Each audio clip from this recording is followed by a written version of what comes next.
Welcome back. In the last couple of videos, actually the very first video on centripetal acceleration, I told you that the necessary centripetal acceleration, and we're just talking about the magnitude, and actually the C tells you the direction, right? It's centripetal, so it's inward acceleration.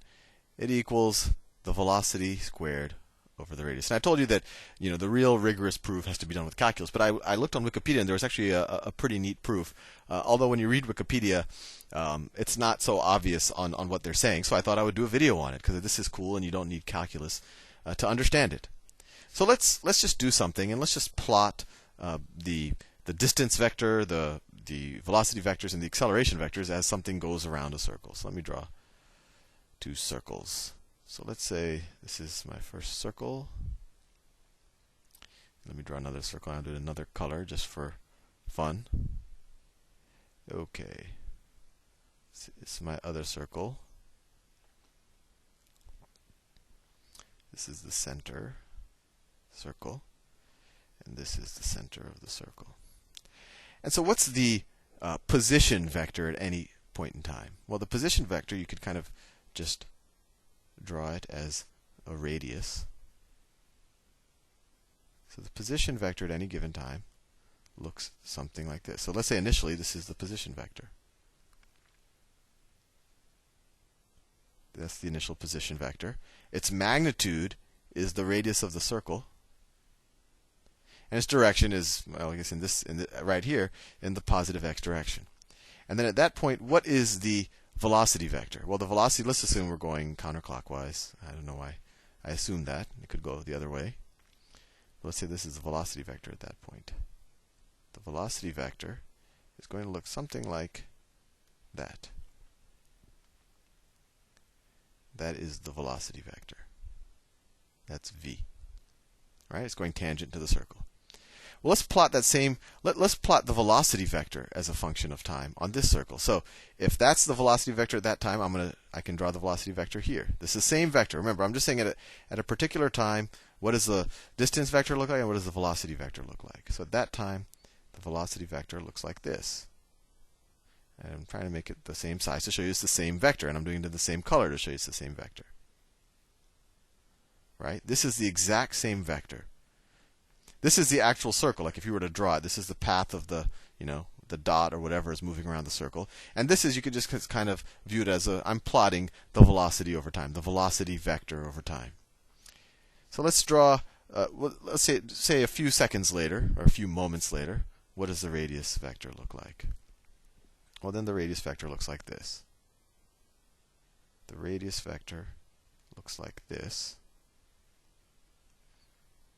I'm trying to draw it as neatly as possible, And what does the velocity vector look like? Go back to the purple. The velocity vector, once again, is tangent to the circle, and it'll look like something like that. It's going to have the same magnitude, just different direction. So, actually, let me do it in a different color, just to show you what I'm doing. So let me do it in brown. So the velocity vector is going to look something like this. That's a brown. It's supposed to be a brown. That's the velocity vector. So after a few seconds or a few moments, where's the velocity vector here? Well, it's going to look like this. And remember, this vector, I'm just plotting it here after a few seconds. So let me make sure I got the line tool. So it's the same magnitude, and now the velocity is just at a different angle, and it should be the exact same angle as what I just drew in the other circle. Right? And I'm going through, so that's this velocity vector. Right? So when we start here, the velocity is going tangent to the circle. After a few moments, the object's rotating around the circle, so now the velocity is the same magnitude, it's just switched directions. And so what's happening here, when we plot the velocity vector over time, it has the same magnitude, so it'll draw out a circle, but its direction changes. So what is, just as in this case, what takes us from this point to this point, this was the velocity vector, and the velocity vector is always changing. But in general, this is the change in position. And what causes the change in position? Well, the velocity, or at least the speed, because the vector is always changing. So in this case, what's changing the velocity? Well, just like velocity changes radius, acceleration changes velocity.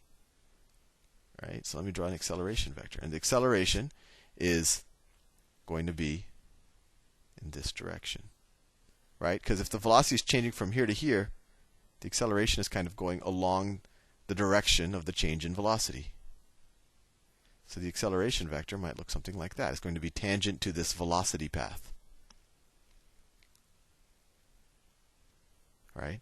And that's interesting too, because if this is the acceleration vector when the velocity is here, so when the velocity is here, the acceleration vector is going directly to the left. So then that means that the acceleration vector is going directly to the left.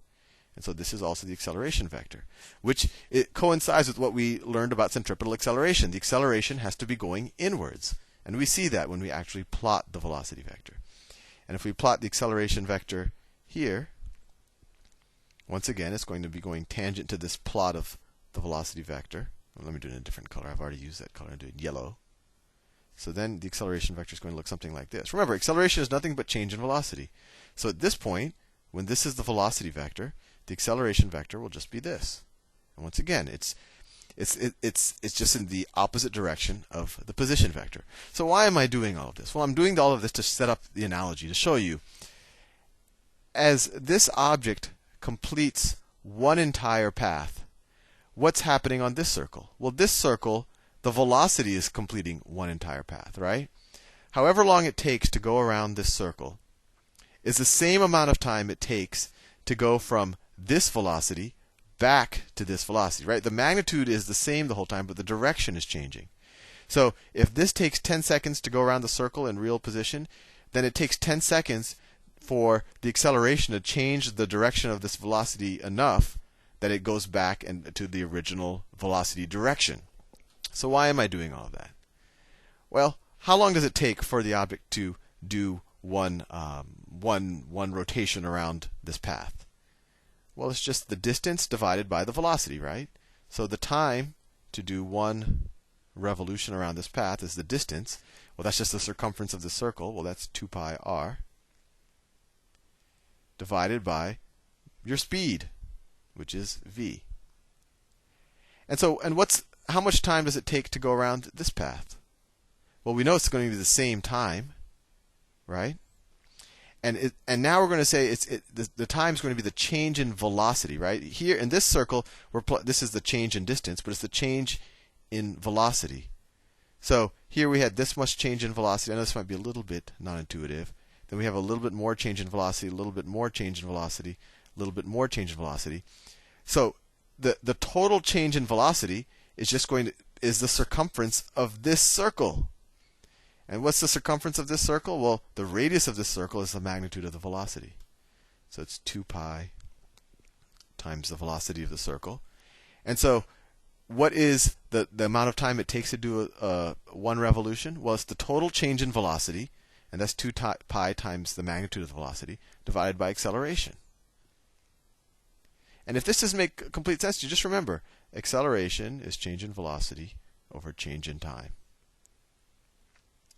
And it's a little I'm glossing over a little bit because you might say, oh well, the net change in velocity is 0, but we're actually more concerned about kind of what's the total change in the velocity. So it changes a lot and then it goes back to its original so that the net is still 0.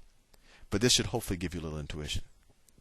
So think about what I said, but the bottom line is we know that this expression and this expression have to be equal, because in the same amount of time it takes the object to do one complete revolution on this circle, its velocity, direction, has also done one complete revolution. So we can set these two equal to each other.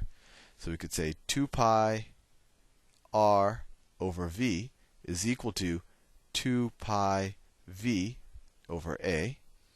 Let me switch colors. We can cross the 2 pi out on both sides. And then we could multiply both sides times v. You get r is equal to v squared over a. Multiply both sides times a. I'm doing this a little bit circuitously. And you get ar is equal to v squared. And divide both sides by r, and you get a is equal to v squared over r. So hopefully that gives you a little bit of intuition about why this works. And I got this from Wikipedia, so I want to give them proper credit. And hopefully my explanation helps clarify what the people on Wikipedia are talking about a little bit. Anyway, I'll also do the calculus proof, because that's kind of more, just straight up math. And I'll see you in the next video.